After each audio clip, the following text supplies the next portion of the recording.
क्यों है घर गम, मेरा कोई मददगार नहीं है। ऊपर वाले से बढ़कर यहां कोई दरो दीवार नहीं है। ये बेजार शख्सियत है खुददारी मेरी, ये बेजार शख्सियत है ये खुददारी मेरी। हर किसी पर मर मिटे वो किरदार नहीं है। नमस्कार, मैं राजकुमार उपल आज आपके लिए लेकर आया हूं दर्पण न्यूज का विशेष सेगमेंट शख्सियत। दोस्तों, शख्स तो ऊपर वाले ने सबको बनाया है, पर शख्सियत बनने में पूरी उम्र बीत जाती है। आज एक ऐसी ही शख्सियत हमारे बीच में है, समाज सेवी और हिंदूवादी नेता राजेश खुराना। एक व्यापारी, उद्योगपति, निर्यातक और समाज सेवी। राजेश खुराना वैसे तो किसी परिचय के मोहताज नहीं है, फिर भी आपको बता दूं कि राजेश जी आत्मनिर्भर एक प्रयास संस्था के अध्यक्ष, हिंदू जागरण मंच के प्रदेश सह संयोजक, स्मार्ट सिटी लिमिटेड के सदस्य आदि आदि अनेक संस्थाओं में पदासीन है। तो सबसे पहले राजेश जी आपका स्वागत है। नमस्कार। सबसे पहले मेरा सवाल है आपसे कि समाज सेवा की ये भावना कब से आपके अंदर जगी और ये प्रेरणा आपको कहाँ से मिली? देखिए, समाज सेवा की जो भावना है ये तो मेरे अंदर बचपन से ही थी। ये मेरे को अपने परिवार के, अपने माता पिता और परिवार के सदस्यों की प्रेरणा से मिली।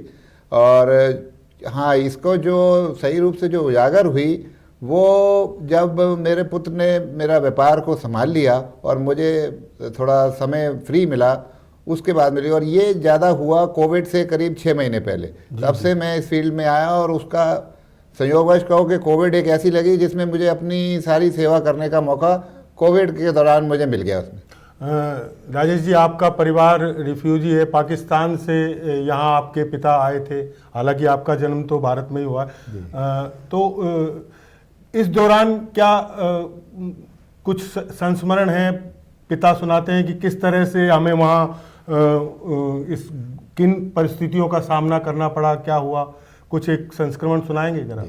देखिए, ऐसा है कि ये बड़ा ही सेंसिटिव इशू है जैसे मैं कहूँगा, क्योंकि जब वहाँ से हमारा माइग्रेशन हुआ हमारे माता पिता का, तो बड़ी मार्मिक कथा है कि उस टाइम पे कुछ न खाली हाथ आए थे, कुछ खान पान को नहीं था, कुछ नहीं था।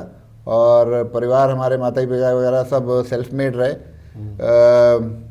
सूखी रोटी जो रिफ्यूजी कैंप वगैरह में मिलती थी वो सब उस तरह से ले के खाई, यहाँ पे आके जो कुछ भी बनाया यहीं बनाया। तो कहीं ना कहीं वो आत्मनिर्भरता का जो हमारे माता पिता ने जो जीरो से यहाँ पे फिर स्टार्ट किया, क्योंकि जो कुछ भी था वो तो वहीं रह गया पाकिस्तान में जी। खाली आता है, अपनी मेहनत की, यहाँ पे कमाया खाया, तो वो जीन्स में कहीं ना कहीं था कि कोई भी नई शुरुआत, हाँ, कोई भी परिस्थिति हो तो उसमें हारना नहीं है।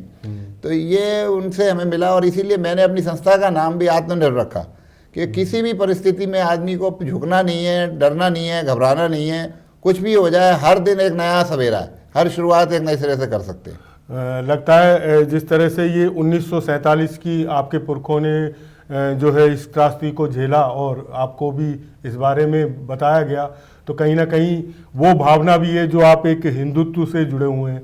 क्या लगता है, कहीं ना कहीं ये भावना भी है? बिल्कुल है, क्योंकि हमने ये देखा कि हमारे माता पिता ने जो बताया हमें, और कि भाई जिस तरह से हम आज पाकिस्तान में रहते थे, तो मैंने कभी सोचा नहीं था कि ये विभाजन होगा और यहाँ से हमें पलायन करके भारत बनेगा, पाकिस्तान बनेगा, जाना पड़ेगा। तो आज जो स्थिति जो हमने देखी जो देश में हो रही है कुछ स्टेट्स के अंदर, उससे देख के वो हमारे को वही स्मरण आता है कि कहीं ऐसा ना हो कि वही स्थिति उन राज्यों में भी ऐसी हो जाए। तो आज हमने हिंदुत्व में सेवा करने का जो अपना रास्ता चुना, वो इसलिए चुना कि लोगों को अवगत कराया जाए, जो जिन लोगों ने ये त्रासदी नहीं देखी हुई है और ये पलायन नहीं देखा हुआ, ये विभाजन नहीं देखा हुआ, जैसे हमने, हमारे बुजुर्गों ने उसको भुगता, तो उनको ये रहे कि भाई उनको अवगत कराना है कि अगर आप अभी से जागृत नहीं हुए तो कल आपका ये जो स्टेट है ये भी ऐसे कहीं विभाजित ना हो जाए। इसलिए हिंदुत्व में हमने सेवा करने का रास्ता चुना। आप एक व्यवसायी भी हैं जी, फिर अपने व्यवसाय और परिवार के साथ समाज सेवा के लिए इतना समय कैसे निकाल पाते हैं? देखिए, ऐसा है कि जैसे कहते हैं कि जहाँ चाहा वहाँ रहा। तो मैंने जैसे आपको पहले भी बताया कि बचपन से दिल में था कि सेवा भाव थी, माता पिता लोगों ने की। और पंजाबियों में, सिखों में आपको पता है लोगों के सब में बड़ी भाव होती है, लंगर लगाते हैं, ये करते हैं। संघ से मैं जुड़ा हुआ हूँ, तो वो ये जो संस्थाएं ये सेवा भाव की हैं। तो अब समय की बात जहाँ तक रही कि मेरा, जैसे मेरे पुत्र ने काम थोड़ा संभाला तो मुझे समय मिलना शुरू हुआ, इस बात से व्यापार से थोड़ा समय मिला। तो अब मेरा शेष जीवन मैंने यही उद्देश्य बनाया है कि मेरा जो रेस्ट ऑफ द लाइफ है उसमें मैं अपने राष्ट्र के लिए, धर्म के लिए, सेवा के लिए जो अपना योगदान दे सकूँ, मुझे खुशी होगी। मुझे ये नहीं रहेगा कि मैं इस दुनिया में आया तो सिर्फ काम करके यहाँ से चला गया। मैंने मानवता के नाते, अब ह्यूमैनिटी के नाते सबकी सेवा भी की। तो आप हिंदूवादी संगठनों से जुड़े हुए हैं, तो ये हिंदुत्व में की भावना किस तरह की, और वो क्या कहना चाहेंगे और युवाओं से? देखिए, हिंदुत्व की भावना का कोई, मैं किसी भी रिलीजन के अगेंस्ट नहीं हूँ। मेरा सिर्फ एक ही मैसेज है, और जो मैं कार्य कर रहा हूँ हिंदुत्व के लिए, वो सिर्फ ये है कि हमारे लिए हर धर्म जो है अपनी अपने स्थान पर आदरणीय है। हम इस क्षेत्र में जो मैंने हिंदू धर्म का चुना रास्ता, वो ये सुना कि जो हमारे कहीं सोए हुए हिंदू हैं, जो हर चीज़ में ये कहते हैं कि अपने आप काम हो जाएगा, तो अपने आप काम नहीं होता। एक तो पहली बात, आप अपने धर्म की आदर करें, गर्व करें, जो भी धर्म है उसको पूजें, किसी को निरादर ना करें। लेकिन जो भी धर्म के आप हैं उसको निष्ठा से, पूर्ण तरह से समर्पित होकर उसको फॉलो करें। तो ये हमें उनको एजुकेट करना है और उसका प्रचार करना है कि भाई आप अपने धर्म के साथ गौरवपूर्ण उसके साथ जुड़ें, और अपना जिस भी धर्म को मानते हैं आप करते हैं। क्योंकि मैं हिंदू को मानता हूं, तो मैं कहता हूं कि भाई अपने जो हिंदू भाई हैं उनको कहते हैं कि भाई आप अपने अपने जो हिंदू के जो कलावा बांधना, टीका लगाना, जो भी आपके रीति रिवाज हैं उनको आप सिंपल तरीके से फॉलो। कल को ये ना हो कि आपके बच्चे कहेंगे साहब हमें पता ही नहीं कि हमने क्या करना है। अच्छा, आप हिंदुओं को जोड़ने की बात कहते हैं, मैं कहता हूँ एक समय था जब हिंदू जातियों में बटे हुए थे, लेकिन आज आपको नहीं लगता कि जातियों से ज़्यादा कहीं अधिक खतरनाक राजनीतिक दल हैं जिनमें हिंदू बट गया है, और वो ही फिर चाहे किसी भी राजनीतिक अपनी निष्ठा के से जुड़ करके किसी भी तरह से हिंदू धर्म पर ही प्रहार करता है?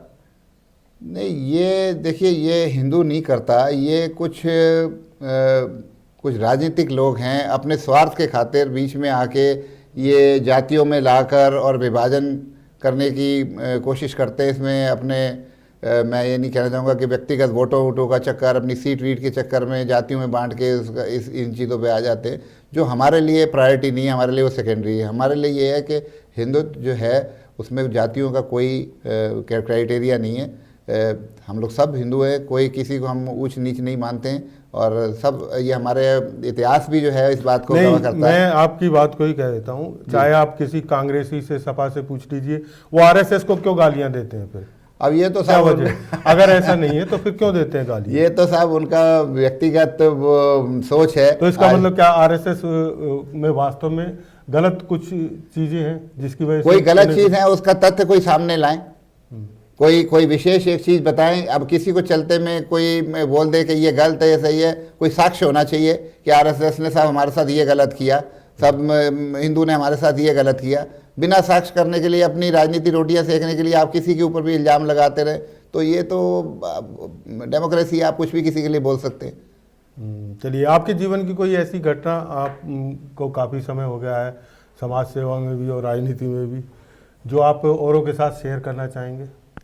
देखिए, मैंने जब ये रास्ता या समाज सेवा का चयन किया उपल जी, 2 साल के इस कोविड पीरियड के अंदर, इंटरव्यू बहुत लंबा हो जाएगा, मैं सिर्फ एक संक्षेप में इतना कहना चाहूँगा कि कुछ ये ख़ास तौर पे जो सेकेंड वेव जो गई थी डेल्टा वाली, जी, उसमें ये भी नहीं मैं कहना चाहूँगा कि मैंने कुछ किया या कराया, लेकिन जिस मार्ग पे मैं चला था उस मार्ग पे चलने के दौरान कुछ लोगों के लिए जो मेरे से हो सका, कुछ ऐसे ही, ना तो मैं उनका नाम बताना चाहूँगा, ना सेवाएं मेरे से हो सकी जो ईश्वर ने मेरे से कराई, जिनसे अनेकों को जीवन दान भगवान ने दिया।